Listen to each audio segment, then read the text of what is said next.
അനൂപ് മാലിക്കിന്റെ dirty business വാർത്തയിലേക്കാണ്. കണ്ണപുരം സ്ഫോടന കേസിൽ ക്രൈംബ്രാഞ്ച് വിശദമായ അന്വേഷണം തുടങ്ങിയിട്ടുണ്ട്.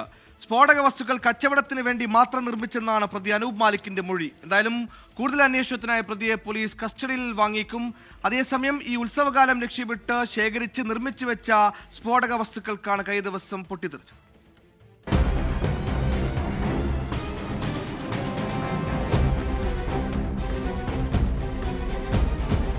കണ്ണപുരത്തെ വാടക വീട്ടിലുണ്ടായ വൻ സ്ഫോടനത്തിന്റെ ദുരൂഹത നീക്കാനാണ് അന്വേഷണ സംഘത്തിന്റെ ശ്രമം. ഇതിനായി കേസിലെ പ്രതി അനൂപ് മാലിക്കിനെ പോലീസ് ചോദ്യം ചെയ്തു. ഉഗ്രശേഷിയുള്ള പടക്കങ്ങൾ നിർമ്മിക്കുന്നത് കച്ചവടത്തിന് വേണ്ടിയാണെന്നാണ് അനൂപ് മാലിക്കിന്റെ മൊഴി. ഉത്സവകാലത്തേക്ക് മുൻകൂട്ടി നിർമ്മിച്ചു ശേഖരിക്കും, ഓർഡർ അനുസരിച്ച് വിൽപ്പന നടത്തുമെന്നും അനൂപ് മൊഴി നൽകി. എന്നാൽ ഇത് അന്വേഷണ സംഘം പൂർണ്ണമായി വിശ്വാസത്തിലെടുത്തിട്ടില്ല. മറ്റു നിയമവിരുദ്ധ പ്രവർത്തനങ്ങൾക്ക് വേണ്ടി ഇയാൾ സ്ഫോടക വസ്തുക്കൾ നൽകുന്നുണ്ടോ എന്നതും പോലീസ് അന്വേഷിക്കുന്നുണ്ട്.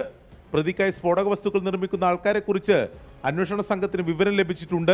സ്ഫോടക വസ്തുക്കൾ നിർമ്മിക്കാൻ ആവശ്യമായ അസംസ്കൃത വസ്തുക്കൾ മറ്റു സംസ്ഥാനങ്ങളിൽ നിന്ന് അനൂപ് അനധികൃതമായി എത്തിക്കുന്നതാണെന്നാണ് കണ്ടെത്തൽ.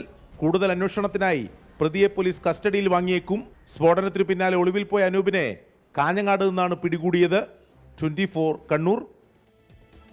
ലോകത്തെവിടെയായാലും ഏത് സമയത്തും 24 വാർത്തകളും ഓഗ്മെന്റഡ് റിയാലിറ്റി പാക്കേജുകളും എക്സ്പ്ലെയിനറുകളും വിശദമായി കാണാൻ ഞങ്ങളുടെ യൂട്യൂബ് ചാനൽ നിങ്ങൾക്ക് സബ്സ്ക്രൈബ് ചെയ്യാം.